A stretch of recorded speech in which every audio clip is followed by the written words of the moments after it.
I'm Keith Daley with the Department of Agriculture, and Ms. Roca, she is the senior attendant with the laboratory. Mr. Bernie Clark, assistant food technologist, and we're at the Food Safety and Technology Laboratory. In this workshop, what we hope to do is prepare a jam product using papaya. Yes, and again, this is papaya that was grown by the Bahamas Agricultural and Marine Science Institute, BAMSI. It is the red variety of the red lady. It's a very sweet, succulent papaya. Now, jam making falls a category of semi-concentrates, and that comprised of your jams, your jellies, your marmalade, your fruit butters, your conserves. Okay, now a jam will be basically 45% fruit and 55% sugars. It would be a uniform blend of the fruit product, or in this case being the papaya. The jelly being the juice that is extracted from the fruit with the same amount of ratio of sugar to fruit. The marmalade being the same 45 to 55% ratio, but it has some citrus peel added to it to give it that marmalade flavor. And the conserves would be a product that normally would have nuts within. Now, the optimum condition of preparing a jam is to have it at a pH of 3.2. Now, the papaya that we're working with has a pH of 5.6. So in that case, we use what we call a pH meter, and we add some citric acid to acidify the product to that point whereby we could work with it. The ingredients that we're going to work in with will be the papaya, sugar, pectin, citric acid. Papaya is the fruit that gives flavor and the name to the product. The sugar would be used not as a preservative, but to add flavor to the product. And then the citric acid to acidify the product, to move it from that 5% acidity, the 5.6 pH level, to 3.2, or in that vicinity. We don't want it much more acidic than the 3.2 because it may not gel, and if it's less acidic, it's going to be hard and brittle. So a nice smooth spread for our homemade bread. Okay.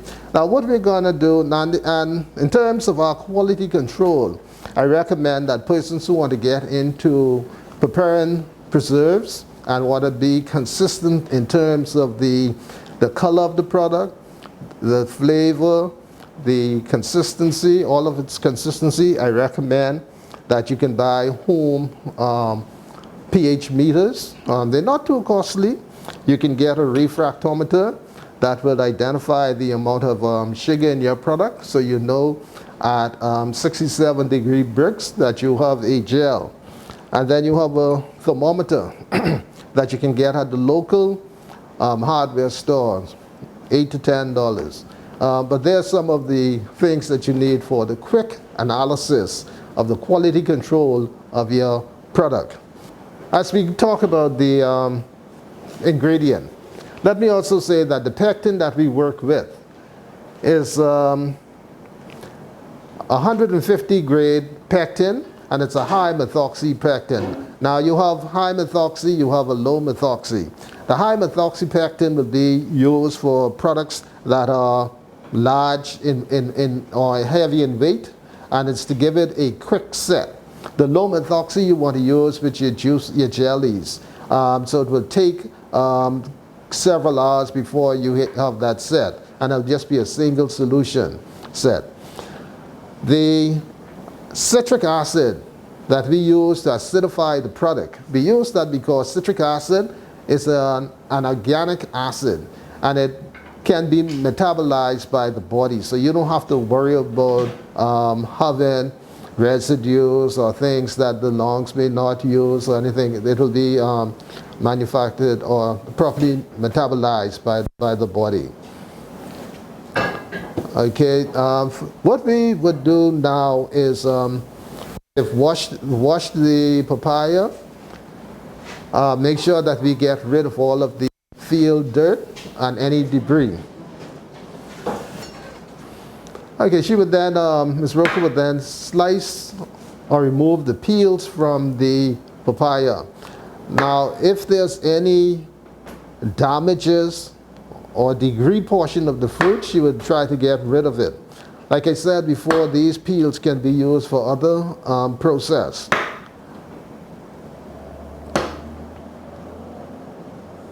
She would then cut the papaya to remove the seeds within, and we would then put it into smaller portions so that it can now go into the meat grinder to be macerated before we do the jams.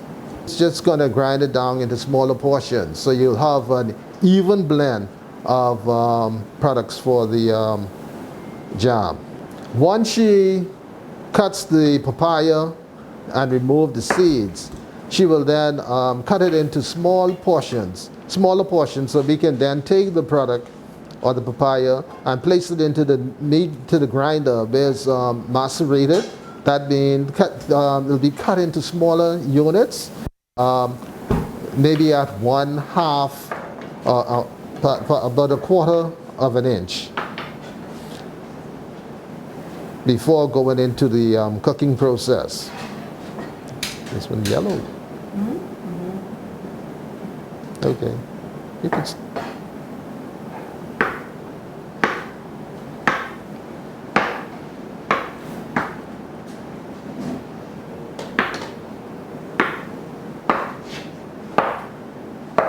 okay, that's good.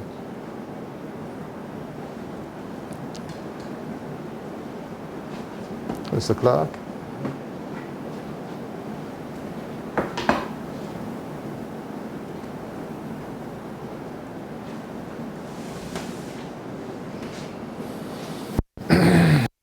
Okay, what Mr. Clark is now doing is grinding down the papaya, or as I said, he's going to purify or macerate the product into smaller units so we can now put it into the pot for actual cooking.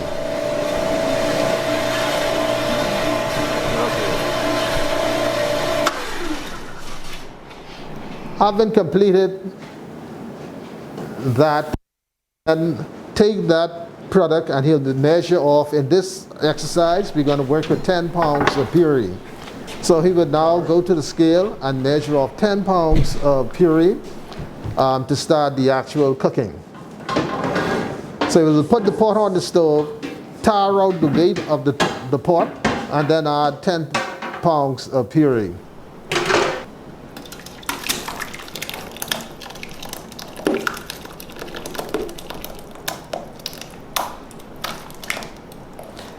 In this mixture, we're going to work with 10 pounds of puree, 10 pounds of sugar, and 1% pectin. Now, as we know, most fruit have natural pectin in the grain, but as the fruit matures and becomes more ripe, that pectin is converted into simple and more complex sugars. So in a lot of cases, we have to replace some of the sugar and the pectin. Now, as I said before, the papaya has a pH level of 5.6. Now what we do is add a 0.2% citric acid, and that would assist us in terms of lowering the pH of the puree to an acceptable level so that we can reduce the cooking time of the product. Now, the whole idea here is that if we know the pH level, the amount of sugars that we require, and at what time, at what point what it requires to set, we can achieve that in a shorter period of time. So as a lot of persons who grandparent would have been involved in preparing jams and taking 2 and 3 hours, with this process, we can have the product completed in maybe under 45 minutes. But it would mean that the product would have more natural flavor, it would have more of its natural color, it would be more nutritious, it would have saved us on the cost of energy in terms of gas and our time operating. We could turn that pot over a second time. So at the end of the day, we have a better product, and the product should have a shelf life that would be much over a year. Okay. Now what Mr. Clark is doing, he he has the product on the stove. He's bringing it up to a first boil, a rapid boil. He would now measure out 10 pounds of sugar. And out of that 10 pounds of sugar, he would put 2/3 of that into the pot. Again, he would stir it and bring it up to a boil. And at the same time, he would measure the pectin, which would be used at a rate of 1%. The 1% pectin will be added to the remaining lot of sugar and properly mixed. Now we have a boil, and they're putting in 2/3. It doesn't have to be an exact measurement, but she's putting in about 2/3 of that sugar.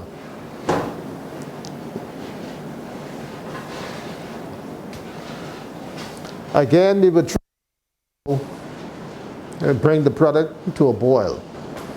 The pectin would be added to the balance of the sugar, and that would be mixed into the sugar. And you try to get a proper mix so that you would not have lumps being formed in your product.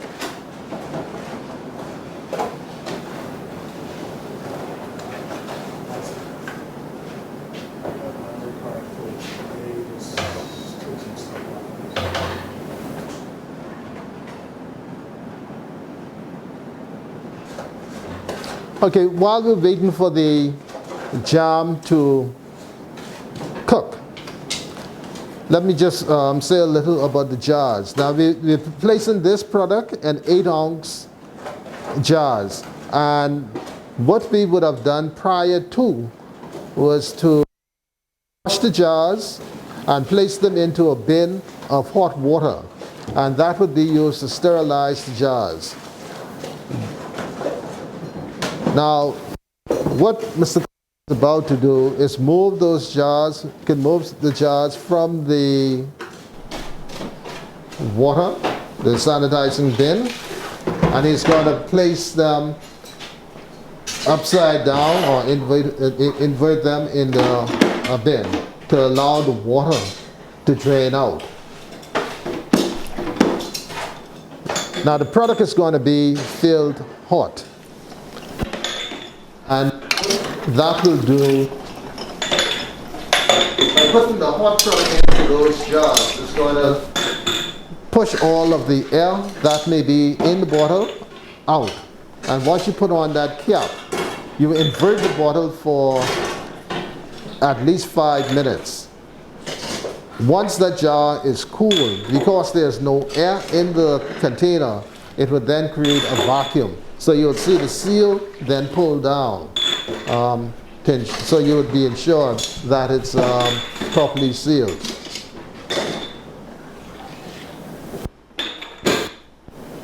Now as we watch the jam begin to boil, as soon as we get a rapid boil again, we pour the balance of the sugar and pectin into that mixture.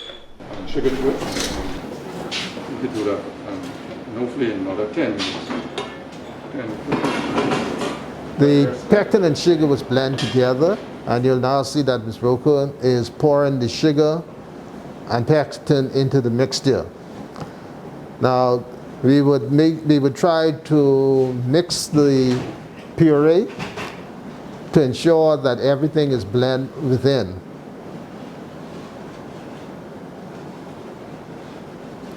Now once we get to this point, it should not, you should not take long to complete the product. And at this point in time, we'll start looking at testing for gel. Now there's normally 5 methods that you can use to test for gel.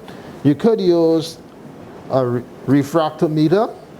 You would put a drop of the puree on the prism and look through the looking glass, and there's a scale inside that will show you when you're near 67.5 degree Brix. Now once you get to that 67 degree Brix, you'll have a good indicator that you have a gel product. This is maybe one of the best ways of identifying that you have a gel. You can also use a thermometer. We know that water boils at 100 degrees C. When we get about 106, 108 degrees Celsius on this thermometer, it's an indicator that you may have a gel.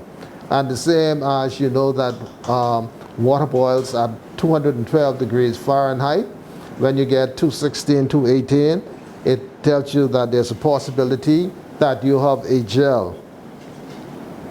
You also can use a spoon. Take a spoon, put it into your product, and it's what we call a drip method. When the drips start to cling together or come together as one, then you know that's an indicator that you have a gel. Then you can also use a boil method. You take a glass of cold ice water, put a spoonful into the glass, a spoonful of the puree into the glass. If it falls to the as one body, one ball, it's an indicator that your puree is ready or your jam is ready. If it disperses, it is not quite ready. In the plate method, you can put a plate into your fridge for a period, let it get chilled, and then you would take a spoonful again, put it into the center of the plate, and allow it to cool. If it stays there as a ball, then that's an indicator that you have a gel. If it disperses, your product may not be ready properly. Now, once all of the sugar and pectin is dissolved, then I would have Mr. Clark start testing the product for the gel so we can know exactly at what point we want to stop. We're now waiting for the puree to reach its gel point. What Clark is about to do is put it onto the prism of the refractometer, and that will give us an indicator at what point we are at right now in terms of the gelling of the product. We're trying to achieve about 67.5 degree Brix. Brix being the unit of measurement for the dissolved sugars in our jam product.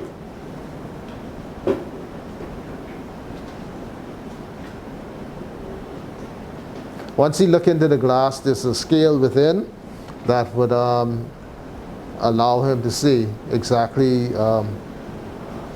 where we are.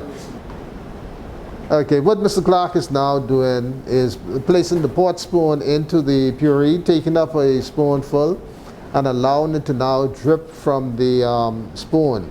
This will give an indicator of whether the puree is done or ready, because the drips will then come together, cling together as it get to the end. And you'll see some of the drops starting, so we should be close to that point. The refractometer again, and let's see what if we're anywhere closer. The first time he did it, it was about 67 60-degree bricks. So at this point in time, it should be much closer. Okay, as I said before, the jars were placed in water to assist with the sterile of the jars, and also the covers were placed in hot water. At this point in time, we took them out already. We allowed the bottles to drain. Ms. Roker will start pouring, and Mr. Clark will wipe the top of the jar to make sure that there's no spillage, and he would also cap. The bottles would be turned upside down. Yeah, the purpose for this would be to add additional sterilization to the cap. Any contamination that may have gone on the cap while moving it from the water and placing it on the jar, the heat of the product will add to securing that, or getting rid of the contamination. We would only leave it in this position for maximum 5 minutes, and then we would turn the bottles up because you don't want the gel to harden in this position.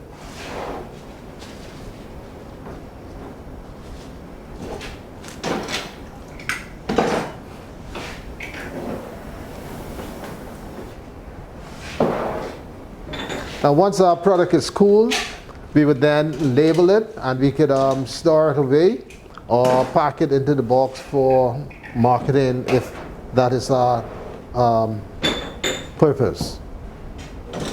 The purpose that we're trying to demonstrate is to show persons how to prepare product like this and other products, and how to do it in a manner whereby every time they add it onto the food store or place it into a shop, it's the same product, the same color, the same consistency, same flavor. We try to use international standards in our preparation, good manufacturing practices, and we try to regulate it using as much quality control as possible in terms of regulating the pH level, the acidity level, also the sugar content of the product.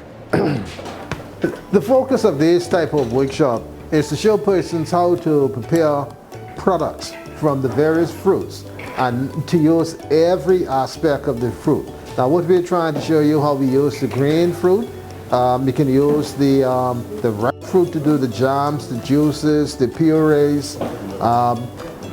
We do the ciders, we do the drinks, and how you can use the preserves also to do secondary product like your ice creams, your pie fillings, your cakes. This product, we try to also show you how to maintain a quality product. Monitor on every aspect of its ingredient so that you know exactly what's in it and the amount in it. At the end of the day, you have a product that is a good shade of the fruit, the bright red. It still has a lot of flavor to it because we would have not gone through hours of cooking, basically minutes of cooking. We would have saved the person a lot of time and energy. And if you're doing it for small business purposes, you can use that pot several times in a day, or you can use 2-3 pots and rotate your process. Thank you.